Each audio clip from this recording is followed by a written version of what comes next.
Not only do we have a beautiful new Ragnarok to be checking out, we also have a bunch of other new things to be checking out coming from the Lost Colony expansion pass, which you can buy right now. It's going to cost you €30 or dollars, and it's going to give you the map eventually, but a bunch of features today. But the main thing that I want to be checking out is the skill tree. This is something exclusive to that pack, so unfortunately for people that don't want to buy it, you're gonna be at a heavy disadvantage because, yeah, people are gonna be able to do some crazy things. So this is the skill tree in phase 1. There's a lot of different skills here, but the other thing to note is they have said that they do plan on expanding on this as we go forward. So this is what it looks like day 1, and yeah, we all start in the very middle here. So the very first thing to do is try to get some skill points. How do you do that? Well, there's a bunch of little challenges that we actually have to do to go ahead and do that. So I'm wondering if I could use admin commands to actually do it.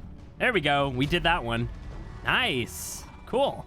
So yeah, we're obviously going to be doing this with some admin commands, simply just to go ahead and show you how to actually get it done. So as you can see, we still need to do the rest of these challenges on the screen to go ahead and get ourselves 3 skill points right here. But luckily, this one right here is the exact same as this one. So yeah, some of this is going to be a lot easier to do. And crafting 50 structures, also easy. You can kind of pair that one with this one right here to easily go ahead and get those at the same time. And yeah. So let's go ahead and actually manually do all this. I'll bring you guys back on our very last one, and yeah, let's get it done. You can also go ahead and track these challenges as well if you want to. You can get 3 of them on your screen. Pretty handy. All right, so let's see what happens when you complete 1 full line. Oh, that does bring you to the next page on this one anyway. Interesting. But there we go. We got some skill points from that. So I guess you actually just have to get one of these columns to get that. So we're not actually going to go through absolutely every single one of those pages to see what every single challenge is. We'll probably do that as we progress through. But what I do actually want to do is see if the skill point command actually works. So we got give all skills. That's a useful one. Give skill points. So I'm just going to give myself 100. Does that work? Did that work? Let's see. It didn't pop up with anything. It did work. Nice. So yeah, basically just type in skill into your console, and you'll see all the skill related things right there. So yeah. So let's go through all of these skills then. Let's see what happens when we get them. So this is the very first one, Experienced Killer. Your mounts gain 10 or 20 or 30% increase of experience from kills. So yeah, basically by pumping 1 skill point in, how do we actually do that? Hold to unlock. There we go. Nice. So we've got a little portion of that. So now, basically, anything that I mounted on is going to get a little bit more XP from getting kills. So let's actually max that one out. Let's see. All right, we got the Dillo kill. It didn't look like we got anything else popping up on the screen there. So yeah, pretty standard. It does look like you do need to fully unlock these skills to actually get access to the next ones, which is pretty interesting. I didn't think we'd need to do that. But yeah, you do need to actually buy every single section of one of these to get to the branching skill. So anyway, right here, we've got bonded taming. Creatures you tame gain a 10, 20, or 30% imprint bonus for you. So basically, yeah, anything that that you go ahead and tame is going to essentially be imprinted for you. I don't know if that counts for like creatures that you bred out and obviously imprinted on as well. I don't think that would stack. It sounds like it's specifically going to be creatures that you're taming. So yeah, let's quickly check that one out then. Giving myself another stego here, and as you can see, he's imprinted up there. Damn. So the normal imprint bonus is 30%. So by having that fully leveled out, you're actually getting a normal imprint on a creature that is actually not bred up or anything. So that's going to change it a little bit, man. That really is. Anyway, next one right here, we have Imprinter. We're probably just going to brush past some of these ones because I don't feel like we need to specifically be going through absolutely everything. But it is worth noting that some of these skills cost more than others. So this one is going to cost 4. So this one is going to be, let's see, 5 or 10% extra imprinting on this guy right here. So this one does not have 3 stages. It only has 2, and they both cost 4 points each. So once you get to the very end of one of these lines, you're actually going to get a skill ability. So this one right here is Twin Imprint. For the next 60 minutes, the targeted ally shares your imprint bonus for creatures you raise. So basically with this one, if we have imprinted creatures, my tribe mate can go ahead and use that as well. I don't have another person here to be checking that out with, unfortunately. So let's see. We can go here and we can actually drag these skills into your hotbar, and that's how you use them. So if I did have another person, I could hit this and point directly at them, and that means that they would be imprinted to my creatures as well. Very, very useful. I could definitely see that one coming in handy. maybe not so useful for solo players, so don't waste your points completely on this line. Get to here, because this is quite useful still. So I think we'll probably go to here next, or yeah, you know, there's so many different ways, honestly. So we got well-oiled machine, reduces repair costs for items and structures by 10%. That's very useful. That goes up to 30%? No way. Okay, that is, that's kind of nutty, guys. That's insane. So basically, with this pack, you're going to be able to repair all your stuff for a lot cheaper than before. Like 30% is a huge amount. That is a huge amount. I'm sure there's a lot of items that we have that we are not willing to repair because they weren't blueprints to begin with, and they're broken now and they cost way too much. You can go ahead and maybe possibly manage to do that now. Yeah, that's insane. So harvesting a resource node grants 5% movement speed per stack for 10 seconds per stack as well, stacking up to 5 times. So basically, if we start harvesting something, let's just max it out. So we go, it's still 5%, but then it goes up to 20 seconds. Nice. So let's go ahead and do that. We should get a little bit of extra movement speed. Okay, there we go. Let's do it again. So if you're just running around collecting, you can see I'm getting those bonuses and I'm becoming a lot faster. Okay, so it goes up to 5, right?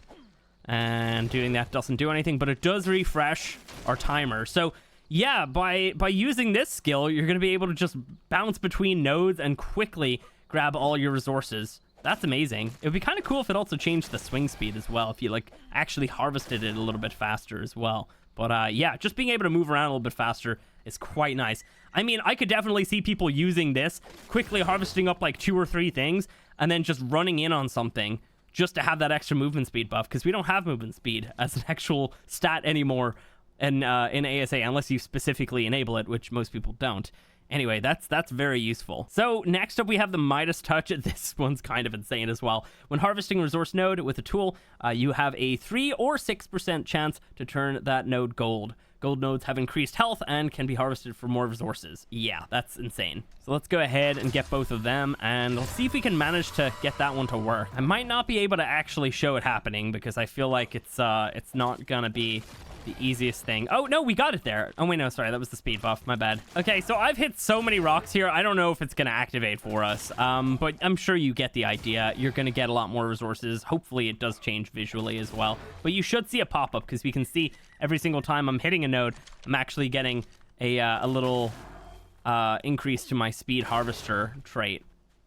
But yeah, I don't seem to be able to get this one to activate. 3 or 6% is not enough to easily be able to show you, but honestly, I feel like it's going to be a pretty useful skill anyway. Maybe a little bit less useful than some other ones here, so we'll see. Oh, this one. I think this one, yeah. I think we did it. Maybe? I actually don't know. That one's not breaking. Did we bug it out? Am I still gathering? I don't actually know. Let me drop all those, please. Am I still gathering from this? No. Maybe I bugged it out. I have no idea. Either way, though, you get the idea. So then the final skill that we have on this side is Tracker. It's going to cost 13 points, and we're basically going to go ahead and get a nice little buff for the next 60 seconds, where we're going to be able to see enemy players and tames, enemy structures. Oh, wow, that's kind of OP. Oh, wow. Resource nodes, and then, yeah, that's basically it. For 60 seconds within 80 meters. So let's see. Oh, there we go. Nice. So it shows me to the metal. It shows me to crystal as well, and I think it was obsidian and sulfur and some other stuff. So yeah, quite useful actually. I mean, that, yeah, I definitely feel like a lot of those harvesting based traits or skills even, they're definitely going to be quite useful. Like all together, if you can manage to unlock all of those and use that skill as well, I feel like that's pretty good. It's not, maybe not the best line, but it's quite useful. All right, I think we're just going to go like clockwise with this. So next up, we're going to be checking out Strong Back. Reduce the weight of structures in your inventory by 10%. It goes all the way up to 30%. So let's get all that. And there we go. Nice. So I guess, let me just spawn in something. All right, so we got 100 stone floor right here. And yeah, you can see that's reduced by 30%. Quite useful. I mean, again, maybe not the best one, but maybe there's something better down the line on this side. So yeah, this one is mass production. When you craft ammunition, you have a 3 or 6% chance to craft twice as many. So, you know, again, kind of like niche-y a little bit. I'm not going to be able to show it off, and honestly, I'm sure you get the idea anyway. You're just going to get a little bit extra. So yeah, quite useful anyway. Next up, we have our next skill, which is telekinesis. Gain the active ability for the next 60 seconds. You can access inventories, pick up dropped items, and toggle structures within 30 meters. So yeah, that's kind of nutty as well. So let's grab that one onto the bar as well. And I guess, should I just like drop some things? I mean, there should be some stuff on the ground currently. So let's try this one out then. How does that work? What do I do? Wait, am I doing it? Oh, I think I'm doing it.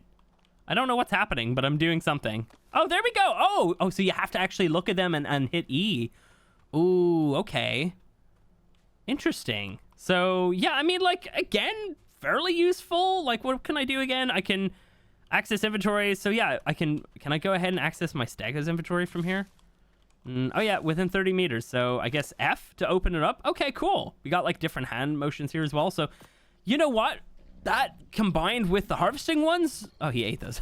That could be quite useful because you could actually go ahead and activate your telekinesis and put all of your, like, you know, your metal or something away. So yeah, quite useful. Although to be fair, when you're this late in the game that you're probably having all these skills, you're not really going to be on foot gathering things. You're going to be flying around with an RG and an Anki, you know, but at the same time, it's still pretty useful. I like that. That's a nice one. And being able to pick things up from a distance as well is actually quite useful too. So nice. That is unfortunately gone away. There is a cooldown, obviously, between uses as well. So yeah, you can't just spam them constantly. So jumping up to the top here, we're gonna go with Hot-Blooded. Your natural health regeneration is increased by 100% up to 300%. Yeah, that's also kind of nutty. So yeah, you're gonna be able to heal a lot faster using this. So yeah, that's ridiculous. That is so good. Wow. Next up, we have Bloodlust. When you kill an enemy with a melee weapon, you gain 10% movement speed for 5 seconds. So yeah, let's quickly check that one out. It's gonna go up to 30% movement speed as well. So let me see. Does that work for just like killing like Dillos and stuff? Let me see. Let me just hop down here. Let me kill like a Dodo or Dillo or something. I think there was another one down here somewhere, maybe. Oh yeah, here we go. Should be able to just smack him like once or twice and he should die. Boom. So I have that for 5 seconds. Yeah, kind of useful. You do have to use a melee weapon, so you can't just run around like shotgunning things to get extra movement speed.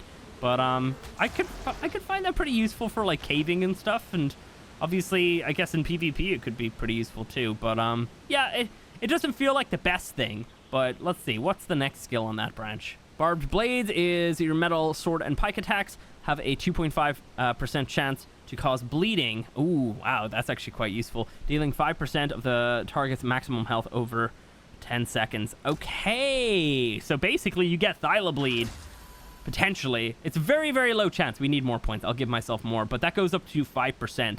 Very low chance, but you could potentially, as a survivor, kill a Titanosaur using this. Yeah, let me give myself some more skill points. Just gave myself like another 200, so we should have more than enough to cover everything. Now, the one thing I probably have to mention is I don't think you're going to be able to unlock absolutely everything on your same character. I really don't think that you can. It looks like maybe around 75 or something like that, because that first page gave us 3. So unless you can kind of get through absolutely everything here, and maybe they kind of give more per page eventually, I don't know. It almost looks like you're going to get 75 in total. So bear that in mind. You're not going to be able to get absolutely everything here. But I guess there might be ways to change that on like modded servers. But anyway, let's go ahead and get this.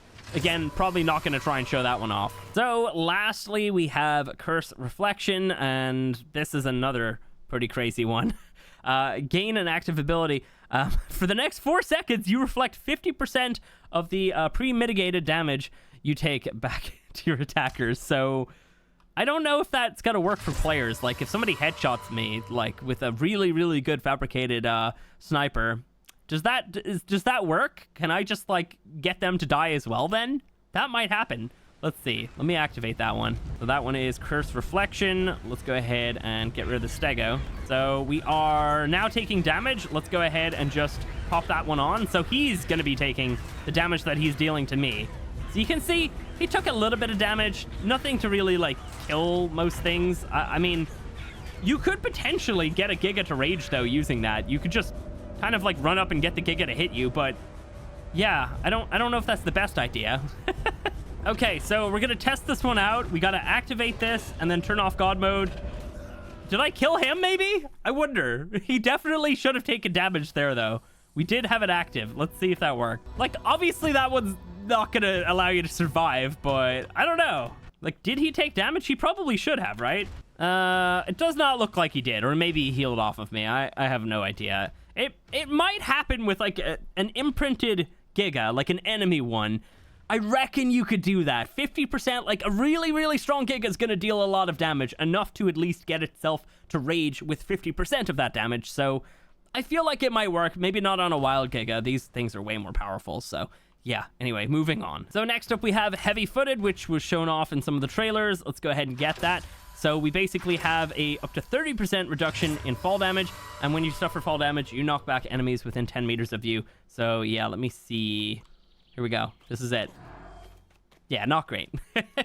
So next up we have Smoke Magician, another pretty insane one. Smoke grenades you deploy last for 15 or 30% longer, and throwing a smoke grenade instantly breaks you out of traps and drops aggro from creatures for 3 seconds. Oh my god. Well, while you remain in the smoke with a 3-minute cooldown on it. So yeah, that's definitely busted. Let me get some smoke grenades. So it's almost like doing a weird party trick where you just, like, you know, throw a little smoke bomb on the ground and then you disappear. So, I mean, this guy is aggro to me, so let's just stand inside the smoke. He should de-aggro. There we go. So that's how it works. I mean, pretty cool. So if I'm in, like, a bear trap then, let me see. All right, here we go. So I'm now in there, and let's drop the smoke grenade and get me out of here. There we go. I can just walk straight out. It's actually still closed up and everything. Damn. Cool. Nice. I mean, pretty useful. Like, if you're bowled, then you could also do that. And obviously I can't show that, but it should work. So yeah, kind of good. Then we have our active ability on this one. For the next 15 seconds, you gain 100% movement speed and phase through. Oh my god! Wait, what? And phase through wild and your own tamed creatures. That is crazy. No way. Hang on. Let me get this one. So basically, you could use this skill right here to access the terminal when you're doing a boss fight, because we all know it's very difficult to do. That's kind of crazy. So you could just, like, run right through everything. You're not gonna be able to get hit. That's insane. Can I test that out easily? Let me see. GCM again, and where do we have? Do we have, like, something? I feel like here. Let me see. Let me run through this strike. This should work. Here we go. So I should be able to run right through. Cool. I mean, it's kind of weird. You just kind of turn into a ghost. Oh my god. I'm like Super Saiyan. That's amazing looking. So yeah, I mean, a pretty useful one. Yeah, if you're getting, like, ganked by, like, another team or something, you could easily go ahead and just pop that on, and nothing's gonna be able to hit you. I don't know if they can hit you, actually. It looks like you could just kind of, like, run through them, right? I don't know if you still take damage. It just gives you more movement speed for the next 15 seconds, and you're able to phase through creatures. I don't know if you're going to be able to take damage in that form. You probably can, but it could definitely still help, because obviously we've had situations where, you know, you get body blocked by a tame, and that's never great. So anyway, let's see. We got the next one here. So what does this one do? When your mount kills an enemy, it has a up to 15% chance to instantly restore 10% of maximum stam. So yeah, another one that I probably don't need to show this one off. Pretty useful though, honestly. And what do we have next? Essence Eater. Whenever you kill a creature with your mount, it has a 10 or 10% chance, that's weird, to gain a 2.5 or 5% increase in damage for the next 20 seconds, and stacking up to 3 times. So I would imagine it's supposed to say 10 or 20%, or maybe it's supposed to specifically only be 10%. So it's not supposed to mention 2 numbers, but it is what it is. They'll fix it at some stage, probably. So yeah, let's see. Let's go ahead and get that up. So yeah, 10% chance to get an extra 5% damage, stacking up to 3 times. So you can essentially get up to 15% extra damage on your creature as you're killing things. So yeah, pretty good. It does say whenever oh no, you have to kill it with your mount. Okay, fair enough. Yeah, so you have to be mounted on something. That could be quite useful in, like, the Broodmother boss fight, because, like, your Rexes are constantly getting kills, but obviously you'd have to be mounted on the Rex. So if you get a kill on the spiders, you could potentially get extra damage to deal to the Broodmother. Kind of niche, but still pretty good, honestly. That's one that I would probably actually spend some points on. Pretty useful. And then we have a Spectral Mount. This is also pretty nutty looking. For the next 15 seconds, your mount becomes Spectral. While Spectral, it cannot be targeted by wild creatures. It ignores all stamina costs, and you cannot be forcibly dismounted from it. So pretty useful for caving, I'd say.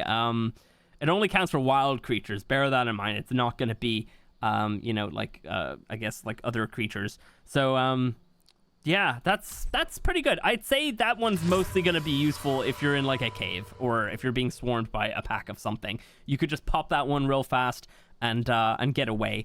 Not crazy useful in terms of like all these skills. There's definitely some other good ones here, but yeah, not too bad, honestly. Not too bad at all. Let's test it out then. Just give myself this trike, and now let's pop this on. So we don't have stamina costs anymore, and we're being ignored, and we can't be dismounted. Could be quite useful. I mean, like, you could also use that against enemies, because if they have a creature that can dismount you, then you could go ahead and pop that and you know, maybe potentially kill that creature before it can do that, because it doesn't say anything about enemies there, so I don't think it would stop you. Either way though, pretty useful. That's a 150 Dillo. And I guess on top of that, you know, if you're being like attacked by a Microraptor, go ahead and pop that. You know what? I think I will buy this skill. Yeah, I think I actually might. That's a very useful one. Nice. So yeah, just in general, you know, the skills, they're pretty cool. Like, it may not really be some people's cup of tea, but at the same time, I think it's a cool addition to add to the game. It's something new that we have not seen before, and this is just the beginning of it as well. I don't know where else they're gonna go. I mean, they have other opportunities here to branch off of, like, these ones here, so they could do another one coming off of here, here, and then here. Yeah, I don't exactly know where we're going with it. We might eventually also get like a different active ability at the very end, so this one could lead to this, or another one over here potentially. We have no idea where they're going to be going with it, but I'm actually pretty excited. I think that this is a really cool new feature. Whether or not you like it, I definitely think something like this deserves to be in a game. Maybe not behind a paywall, but it is what it is.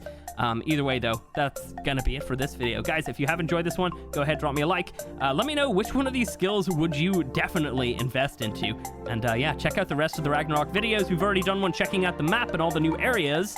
And we've also done the boss fight one as well. So check that one out and wait for the series. It's coming soon.